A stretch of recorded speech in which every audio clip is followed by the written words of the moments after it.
Hello, everyone, and welcome once again to the Temple Institute Parsha class. My name is Gedalia Meyer. I'm podcasting from Ma'ale Adumim in Israel. As we go through life, we are frequently confronted with the possibility that we are being led along a path by some unseen power.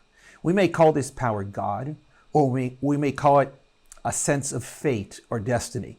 While some are comforted by such a feeling, others find themselves threatened by it. Those in the former category feel reassured that there is something out there running the world in their lives and that they can go to sleep at night knowing that all is in the hands of a power greater than themselves. Those who are threatened by it have no great desire to feel that their lives are in the hands of anyone but themselves. These two divergent views on destiny are among the great human debates over beliefs. There is probably no way to resolve this debate, and it is simply a matter of personal choice. While one person can be absolutely positive that they are correct on this issue, another person can be equally positive that they are correct and that the other person is 100% wrong. Beliefs are like that. We can never really prove them, but they shape our reality much more profoundly than those things that we can prove. The belief in destiny debate has changed considerably over the centuries. In the distant past, it is likely that most people believed in some form of destiny. There was simply no way to explain the workings of the world and the many twists of life otherwise. In more recent centuries, the methods of science have moved things in unexpected directions. While there is no question that the power of science has moved much of human belief away from unseen forces and God in general, it has also, somewhat ironically, managed to reinforce the belief in fate. It did this by convincing us that everything is under the perpetual power of the forces of nature. There is nothing, not the stars or the molecules of life, or even the thoughts in a human mind, that is not in some way controlled by those ubiquitous forces. While those who put all their faith in science would probably never admit to believing in something as primitive as the power of fate, it is unclear what exactly is the difference between the forces of nature controlling everything and fate guiding everything. This week's Parsha is called Vayechi. That word means, and he lived, referring to Jacob living the remainder of his life in Egypt after being reunited with his son Joseph. Joseph was now the viceroy of Egypt and promised that he would sustain his father and the rest of his family during the years of famine. As it turned out, Jacob never returned to the land of Canaan. He lived another 17 years in Egypt and would die towards the end of this parsha. His sons took his body back to Canaan to be buried in the cave near Hebron, alongside his grandparents Abraham and Sarah, his parents Isaac and Rebekah, and his wife Leah. It is a bit ironic that the parsha named "And He Lived" contains the death of Jacob, but such is the fate of parsha names. The names are not in the Torah itself. They were applied to the various divisions of the Torah into weekly readings in the synagogue. These divisions were created by rabbinic authorities around 1800 or so years ago. It happens that this week's parsha is the only one that is not clearly delineated in the Torah by a break in the text, similar to a paragraph or a chapter break in a modern book. There is no break at all between this week's parsha and last week's. It comes simply right smack in the middle of a line and is even difficult to find in a Torah scroll. There are various reasons given for this minor anomaly. Among them is the idea that the parsha was hidden, since within this parsha is an incident that takes place in which something else was hidden. While it's not explicit in the Torah, it is something that would be of great importance in the eventual destiny of the Israelites and the Jews. It is the event that takes up a good deal of the parsha, when Jacob gave his final blessing to each of his sons on his deathbed. Each son received a blessing that both reflected his own personality and in some way revealed a bit of his future destiny. These were not the classic "may you live long and prosper" type of blessings, which are really nothing more than well-wishing. These were prophetic revelations of what was in store for each of them in the future. These blessings are introduced with a bit of dramatic flair. Quote, And Jacob called to his sons and said to them, Gather, and I will tell you that which will befall you at the end of days. Come together and hear, sons of Jacob, and listen to Israel your father. At that point, he goes into the actual blessings, starting with Reuben, the oldest, and following in more or less age order. Some of these blessings seem downright insulting, sparing no words to tell that son about his faults and how they would continue to haunt him or his descendants. This may strike us as a bit cruel.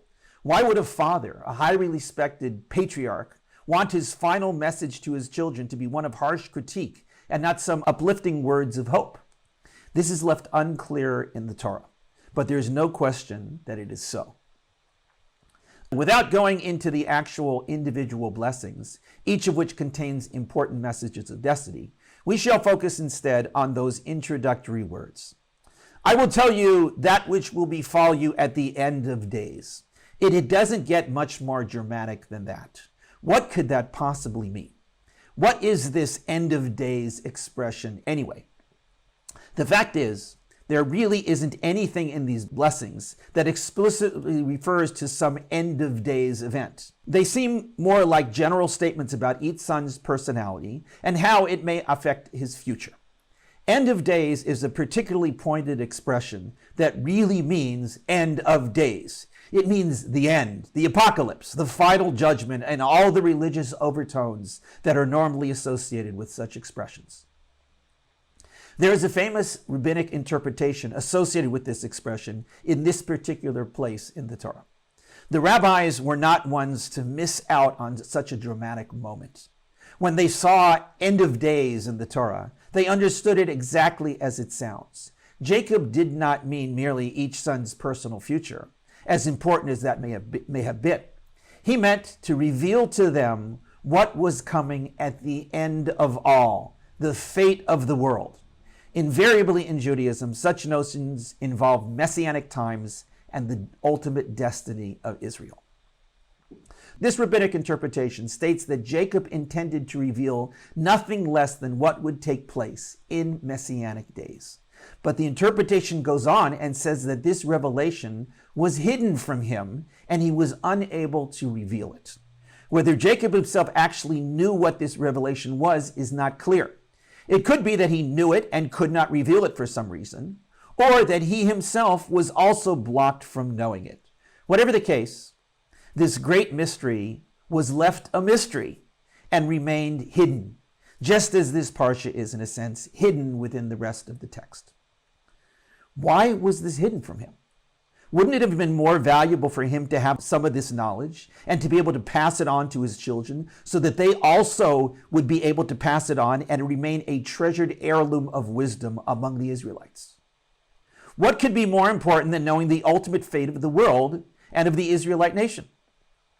The rabbinic interpretation gives no clue as to why this was not revealed, leaving it up to future generations to both guess the reason and to speculate on what happens at the end of days. In fact, this secret knowledge eventually became one of the most important subjects of religious speculation in Judaism. If only we had it clear right from the beginning. But it was not fated that this knowledge should be revealed. This itself tells us some things of great importance. First, it tells us that the Jewish belief is that there is such a thing as destiny, that is in some way forged in advance. How this is so and how it works with human free choice is left a mystery. But the idea of destiny is solidly lodged in Jewish belief. The second thing, which may be even more important than the first, is that as firm and as solid as this destiny may be, it is not something that should be known. Jacob wished to reveal it, and it was hidden from him. Perhaps there are some things that are real and true, but nevertheless should not become known. This is a fascinating idea. Not only do we have a destiny, either individual or collective, but that destiny is something we should not know. We have to lead our lives in a kind of fog, knowing that there is some ultimate destination to which we are headed, but not knowing what it is. Wouldn't it have been better if we had no destination at all and we're simply on a vague journey with no definitive goal, than knowing that we have a goal, but not really having any idea what it could be? At least then, We could rest assured that wherever we ended up was where we decided to go, and we're not led by some vague force that pulled us along for its own mysterious purposes. Instead, we are stuck on a path that is not entirely of our own making and don't really even know where we are heading. Perhaps the reason for all this is that this is indeed what is best for us. The Jewish belief that there is an ultimate plan and goal, an end of days, is something that reminds us that we are here for a purpose. While we may wish to understand more of that ultimate purpose, it is best that we are left in the dark. We have to grope our way through that darkness and hope that whatever path we set ourselves on is somehow in line with that ultimate purpose. It is up to us to forge our own path, even if in doing so we run the risk of going off course of the bigger picture. God may have dictated a destiny for us, but it is up to us to find our own way through that destiny. This may be the primary message of that rabbinic teaching concerning Jacob and his blessing to his sons. We may occasionally catch bits and pieces of things like end of days and the ultimate purpose of our lives. But that is all. If we try to dig deeper or to reveal too much, the veil is closed and we are left in the dark. It would be too easy otherwise. We have to grope and search and go down dead ends. It is enough for us to know that there is a destiny, even if we don't have more than a vague idea of what it is. Because our task is to search and to hope that what we find leads us along the correct path. Shabbat Shalom.